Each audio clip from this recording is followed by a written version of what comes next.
Hello बच्चों, आज हम अपनी पाठ्य पुस्तक भाषा माधुरी का दूसरा अध्याय लोह पुरुष पढ़ेंगे। काका, मैं आगे पढ़ना चाहता हूँ। बालक के स्वर में दृढ़ता थी, मतलब मजबूती। पिता ने क्षण भर उसकी ओर देखकर कहा, यदि तुम शहर चले जाओगे तो खेत के कामकाज में मेरा हाथ कौन बटाएगा? पिता के उत्तर से बालक उदास हो गया। उसने साहस बटोर कर कहा, मैं छुट्टियों में घर आकर खेत का कामकाज देख लिया करूंगा।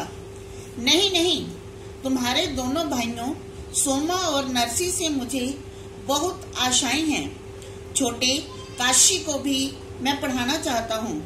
बड़ा विठल मुंबई में पढ़ रहा है, पिता ने समझाते हुए कहा। पिता का उत्तर सुनकर बालक ने कहा, मैं आपका आज्ञाकारी पुत्र हूँ। मैं पढ़ लिख कर कुछ बनना चाहता हूँ। कोई भी बाधा मुझे आगे बढ़ने से नहीं रोक सकती। कृपया आप मुझे पढ़ने की अनुमति दे दीजिए। बालक का स्वर और विचार सुनकर पिता ने सिर हिलाकर उसे आगे पढ़ने की अनुमति दे दी। अनुमति मतलब स्वीकृति या इजाजत। दृढ़ता पूर्वक अपनी बात पिता के सामने रखने वाला यह बालक बल्लभ था। बल्लभ ही बड़ा होकर सरदार वल्लभ भाई पटेल के नाम से प्रसिद्ध हुआ। बचपन की यह दृढ़ता उनमें आजीवन मतलब जीवन भर बनी रही। इसलिए देश उन्हें लौह पुरुष के नाम से याद करता है। लौह पुरुष मतलब लोहे का व्यक्ति। वल्लभ भाई पटेल ने 1897 में नदियाड गुजरात से 10वीं कक्षा की परीक्षा उत्तीर्ण की। उत्तीर्ण मतलब पास की। 10वीं तक आते आते वल्लभ ने अपने आने वाले जीवन के विषय में निर्णय ले लिया था। जान चुका था कि जो इंग्लैंड से कानून की पढ़ाई करके भारत आते हैं उन्हें धन और यश दोनों मिलते हैं। इंग्लैंड जाकर कानून की पढ़ाई करना ही वल्लभ भाई के जीवन का उद्देश्य बन गया। उसने रात दिन कठोर परिश्रम शुरू कर दिया। वल्लभ भाई ने मुख्तारी की परीक्षा उत्तीर्ण करके नदियाड न्यायालय में वकालत शुरू कर दी। कानून की बारीकियों को प्रभावशाली ढंग से प्रस्तुत करने के कारण उनकी गिनती प्रसिद्ध वकीलों में होने लगी। वह इंग्लैंड जाने के लिए पैसे जोड़ते रहे। वह दिन आया जब उन्होंने इंग्लैंड जाने की समुच्चय कार्रवाई पूरी कर ली। वह यात्रा संबंधी आदेश की प्रतीक्षा करने लगे।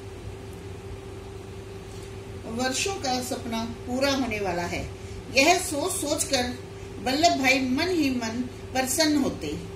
वल्लभ कहाँ हो? देखो, किसी अज्ञात हितैषी ने मेरा इंग्लैंड जाने का टिकट भेजा है। चिल्लाता हुआ उनका बड़ा भाई विठल उनके पास आया। यह मेरा टिकट है, तुम्हारा नहीं, कहते हुए वल्लभ भाई ने अपने बड़े भाई के हाथ से लिफाफा ले लिया। लिफाफे में अंग्रेजी में लिखा था, B.J. पटेल, वकील बोरसद। वल्लभ भाई समझ गए यह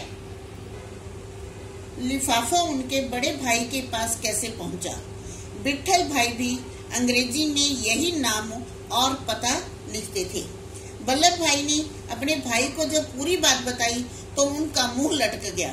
कुछ देर बाद विठल भाई ने कहा, मैं बड़ा हूँ, मुझे पहले जाने दो, मेरे आने के बाद तुम चले जाना। वल्लभ भाई कुछ देर सोचते रहे और फिर कहा, यह टिकट आप ले लीजिए, आपके ही नाम है। छोटे भाई की बात सुनकर विठल भाई की आंखों से आंसू बहने लगे। वल्लभ ने अपना टिकट विठल भाई को दे दिया। अपनी सज्जनता से वल्लभ भाई ने सबका दिल जीत लिया। कुछ समय बाद वल्लभ भाई भी कानून की पढ़ाई के लिए इंग्लैंड गए। 1913 में वह पढ़ाई पूरी करने के बाद भारत लौट आए। उन्होंने अहमदाबाद में वकालत प्रारंभ की। प्रारंभ मतलब शुरू की। थोड़े दिनों बाद ही उनकी वकालत चमक उठी, मतलब अच्छी चल पड़ी। वल्लभ भाई ने सुख सुविधाओं से भरपूर जीवन जीना प्रारंभ कर दिया। उन्हीं दिनों गांधी जी दक्षिण अफ्रीका से लौट आए थे। उन्होंने चंपारण, बिहार में नील की खेती करने वाले किसानों पर होने वाले अत्याचारों के विरोध में सत्याग्रह कर दिया। वल्लभ भाई गांधी जी के सत्य अहिंसा के सिद्धांतों से बहुत प्रभावित हुए। वह वकालत, घर परिवार सब कुछ छोड़कर स्वतंत्रता संग्राम में कूद पड़े। संग्राम मतलब युद्ध, लड़ाई। सत्याग्रह मतलब सत्य के लिए आग्रह। उनके नेतृत्व में गुजरात के खेड़ा जिले के किसानों ने संघर्ष करके अंग्रेजी साम्राज्य की ईंट से ईंट बजा दी। ईंट से ईंट बजाना मतलब हरा देना। गांधी जी ने वल्लभ भाई को सरदार की उपाधि दी। कुछ ही समय में सारा देश उन्हें सरदार पटेल के नाम से जानने लगा। अपने त्याग, परिश्रम, दृढ़ता और संघर्ष से भी स्वतंत्रता संग्राम के मुख्य नेता बन गए तथा जवाहरलाल नेहरू, मौलाना आजाद और महात्मा गांधी के सबसे निकट सहयोगी माने जाने लगे।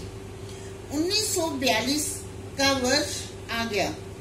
अंग्रेजों भारत छोड़ो का नारा देश के कोने कोने में गूंजने लगा। सरदार पटेल ने अहमदाबाद में एक सभा में भाषण देते हुए कहा, अगर कल सब नेता बंदी बना लिए जाएं, तब भी स्वतंत्रता संग्राम जारी रखना, मर जाना पर आगे बढ़ाया हुआ कदम पीछे नहीं हटाना।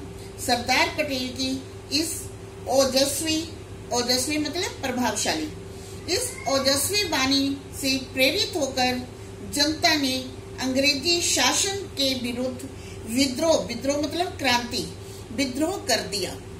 सरदार पटेल का जीवन त्याग और दृढ़ता की अद्भुत कहानी है। देश के अधिकांश मतलब ज्यादातर राज्यों की कांग्रेस समितियां सरदार पटेल को स्वतंत्र भारत का प्रथम प्रधानमंत्री बनाना चाहती थी। गांधी जी जवाहरलाल नेहरू के पक्षधर थे। सरदार पटेल ने देश के हित में गांधी जी की बात मान ली। 15 अगस्त 1947 को देश स्वतंत्र हुआ।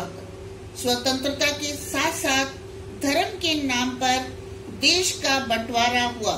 बंटवारे के साथ ही अंग्रेजों ने भारतीय रियासतों को भी स्वतंत्र कर दिया। इन रियासतों की संख्या 562 थी। इनमें से कुछ पाकिस्तान में विलय चाहती थी, कुछ भारत में और कुछ स्वतंत्र रहना चाहती थी। इस समस्या के समाधान की जिम्मेदारी सरदार पटेल को सौंपी गई। उन्होंने प्रेम, दृढ़ता और संकल्प शक्ति से उन रियासतों को भारत में विलय के लिए मना लिया। विलय मतलब भारत में मिलने के लिए। उनके प्रयासों से एक नए और सुदृढ़ राष्ट्र का निर्माण हुआ। 15 दिसंबर 1950 को भारत माँ का यह सपूत चिर निद्रा में सो गया। उनकी महानता और लोह के समान दृढ़ता के लिए उन्हें देश आज भी याद करता है।